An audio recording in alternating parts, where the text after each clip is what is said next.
یاریەکانی کۆبوونەوەی دووەمی خولی نایابی عێراق بۆ تۆپی بالا لە کۆمەڵەی سێیەم لە شاری هەولێر بەردەوامی هەیە. لە یاریەکی بەهێز هەولێر ڕووبەڕووی مەسافی شیمالی پێشەنگ بوویەوە.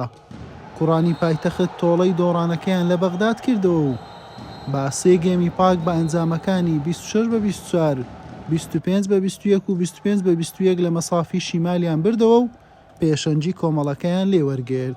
ئەم سەرکەوتنا پێشکەشی جەماوەری خۆشەویست دەکەم هەموو ئامادەبووان زۆر دڵمان خۆشەکە ئەمڕۆ توانیمان پلەی یەکەم بەدەستبینی لەو قۆناغی بە قۆناغی ینی لەو قۆناغی کە توانمانیمان سەرکەوێن زێ دڵخۆشیە دەستی یاریزان و ڕاهێنەر و هەموو برایانە ئیدارە خۆش بێت بەڕاستی نازم چۆن نازدە ئەو تعبیرە خۆشەی چۆن دەربڕم بەڕاستی کا مەسافیتی بەچی بێزە و لێوێن دەردۆڕابووین بە هەمان شێو دەمانی زێرانە ناو یاریگەی خۆمان لە بەردەم جمهوری خۆمان ناو سەرکەوتنەی و لەبەر دەستی هەموو ئیداری و جەماعەتەکان جەمە و جەماوەرە خۆشەویستە و لەبەر چاوی هەموو ڕاگات ناو سەرکەوتنەی تۆمارکەین لەو قۆناغی زۆر ئەو سەرکەوتنە زۆر گریم گولەمەوە. طبعا الحمدلله قدر الله وما شاء فعل.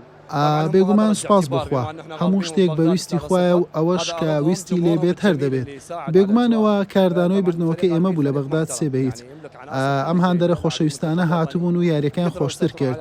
بەڕاستی تیپی هەولێر تیپێکی چاکە یاریزانی هەڵبژاردەی هەیە کۆنتترۆلی یاریەکەی کرد. پێکانەکان یارمەتیدەری ئێمە نەبوون کاریگەری هەبوو.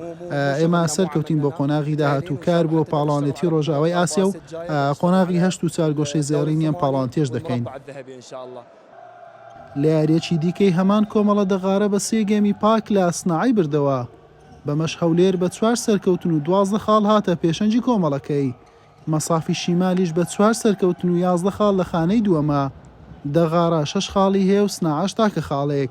لە شەشەمین یاریان هەولێر ڕوبەڕووی سناعە دەبێتەوە. مەسافی شیمالیش بە دەغارە دەگات. حوسێن محەممەد کەناڵی پێام هەولێر.